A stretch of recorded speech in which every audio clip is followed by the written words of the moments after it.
Look at that. Not one mascara smear. Hey everyone, it's Curious Joyce, and Eddie the Valiant. this movie, this movie,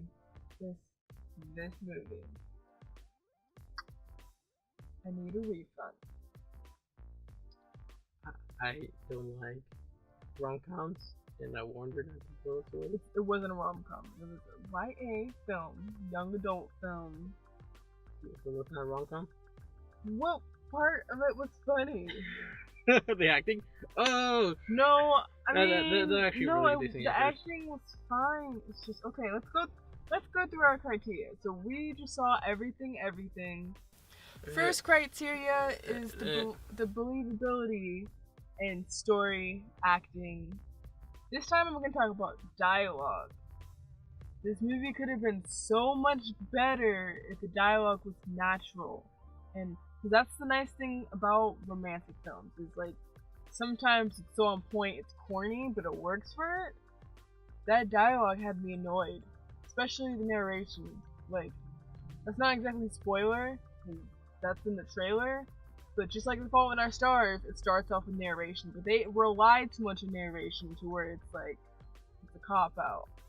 Yeah, I was about just to say that. Didn't your professor say that narration is just a cop-out for films to further move the story? And the exposition and the thinking and stuff. It was just there was more dialogue than there was narration, but still it was just like, alright, you told us too much, we get it, and I don't know, I didn't. The way I put it is this film is made for a teenager.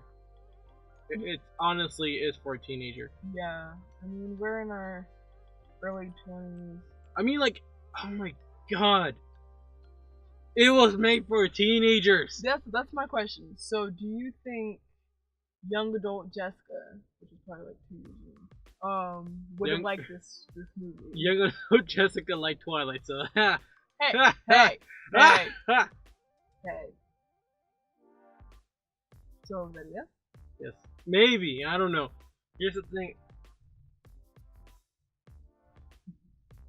The plot is not very heavy. It's not. It's not very heavy. 10 minutes of the movie, you see like the guy come in, and you're like, oh, okay, blah blah blah. I know where this is going. He's gonna end up in the house, blah blah blah blah blah. blah. Okay. The way the mom was acting kind of gives away what happens at the end of the movie, and like gives the big twist. We're not gonna tell you the twist. This is not. We don't do this kind of reviews. We'll ruin it for you. But it's kind of predictable, as usual, as most romantic films are.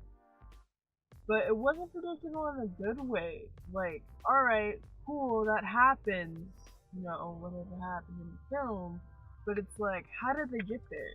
What did they bond over? Why should we invest in these characters? I feel like they should have really emphasized their relationship. I mean, they should have really emphasized the length of the relationship, because to us it just seems like they've just been talking to each other just like a couple weeks. Yeah. And they've been bonding over text messages. Yeah. And phone calls. It's like he said, it only feels like a few weeks, and honestly, what did they bond over? For them, we already know the stakes. It's in the trailer that she's sick. We know the stakes. But why should these two be together? They bonded over. What did they bond over? They bonded. I honestly don't know. What did they bond over? They bonded over the secret that they were dating. Maybe if you call that dating. They bonded over having a relationship? I guess. So how did it do for its genre?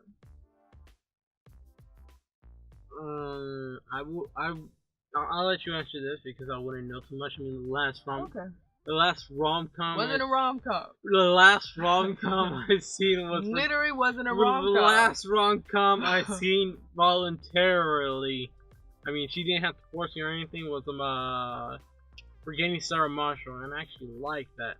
So comparing that to Forgetting Sarah Marshall is not Forgetting Sarah Marshall. Forgetting Sarah Marshall I lied, and it had Russell Brand, and I hate Russell Brand.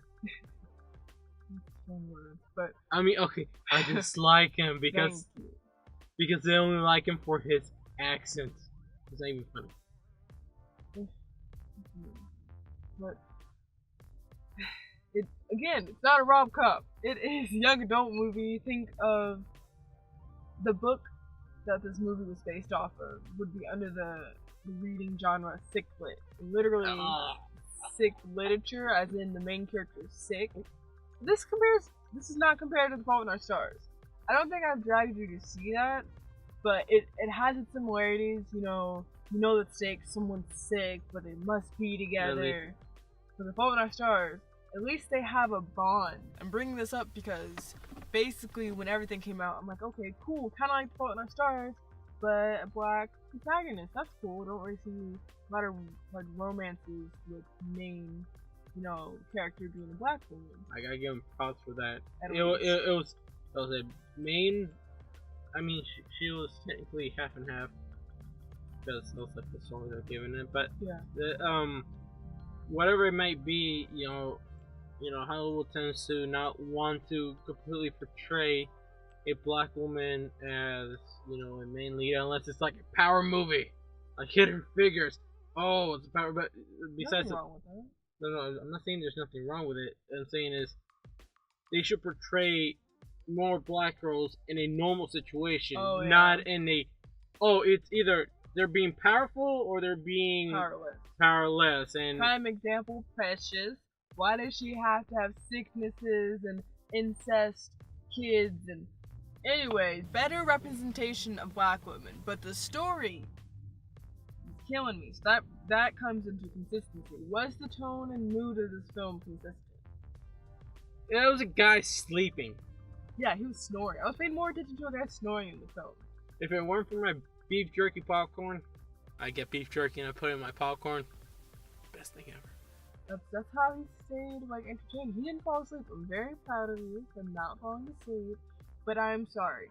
I'm sorry for dragging you to that film. I liked it, kind of. But alright, okay. Let's go into our stars. It was bearable, but only with snacks, so I have to give it a. I got it, but then again, don't serve with me. But then again, I gotta give him props for lead female black. No, look past the casting. Past the casting? Yes. The storyline basis? Yeah, everything except the casting. Casting isn't. Just because there's a black protagonist doesn't mean it's good that they have a black protagonist, but it doesn't make up for everything. No, I'm such a dark teenager, brooding angst. Ugh, hair. Oh my god, I love you. Oh my god, you're like the first. Okay, give the star rating. 2.5. Wow, 2.5? 2.5. Give me the math for the subtraction. Predictable story. We'll wait for the predictable story. 1 point for being able to figure out the twist within 30 minutes of the movie. I mean, that kind of ties into the predictive stories. You know what? That'll be 1.5 for that. Okay. And another point for just not being able to captivate me. I mean, I don't know if romantic films would captivate you. Blue Valentine captivated me, but that was not more of the getting together of a relationship and more of the disruption of a relationship, if that makes sense. But still, it was still it was a tragedy, but it was a romantic tragedy. My cousin was heart tragedy. Oh no, it's an Uber. Uber is just another word for stalking. That's what it means in German. Stalking. Who does? Does it? I'm just kidding. Okay. Bye, Uber. He said bye, stock. See, I know other language. I'm just kidding. So I give it a 2. First of all, I know that in a lot of my reviews, I say that I cry and I complain about it, but in this genre, no tears at all. I was frustrated. I swear, because every time we watch like a movie that involves a death scene, romance, breathing, success, or Disney, Pixar / yeah. I have to look over to make sure that she's not crying. I looked over once. I'm like, nope, this ain't doing it for her. No? This ain't doing it for her. I was frustrated, and I'm like, I don't like this dialogue. Alright, we know that in this film they're supposed to get together, but why did they get together? Why should we want them together? We know the stakes, but it's like, are you only getting together because of your neighbor? Do you not talk to anybody else? Do you not go to school? You talk about going to school, but it's just like, that's not really a spoiler. -1, I didn't cry. These kind of films, I'm supposed to cry because that's how much I love them. Like, I'm rooting for them. I did not root for them at all. Like, I know, like in the trailer it says she's stuck in that house, but it's like, not that I don't care, but it's just like, Bubble Boy did fine. Bubble Boy was better. He was cute. -2, why did they get together? Like, why should we want them to get together? He's literally like the first boy she saw. First person you meet after moving next door to someone, and you fall for them? Anyway, so babe, would you say this was worth the ride? No. It was not worth the gas money. Or tickets. I mean, the snacks were cool. And then I was stomachache. But, it was not worth the ride. Stay home for this one. Yeah, stay home. I mean, you can still try to see if you want. I would just wait till it comes out on Redbox. I mean, or Voodoo, or Fandango Now. There's so many other options. Not illegal films, like legal versions, I don't endorse that. But, I mean, just wait till it's cheaper and like DVD and... Don't pay for this. Don't pay for this. Maybe I'll try to watch it again without him there, because he's constantly commentating. I was not even constantly commentating. Yes, you were. You were. Yeah. I only commented about the astronaut, because that's like one thing that kept throwing me off. What's the point of the astronaut? There's no point of the astronaut. You could have evicted him from the story, and there's still crap story. He didn't There's no point of a lot of things. He didn't enhance the story. I can't get that time back. But I can watch Pirates next week, which we are watching. That's what we look forward to. Make sure you subscribe, like, and comment. And as usual, stay joyful, my friends.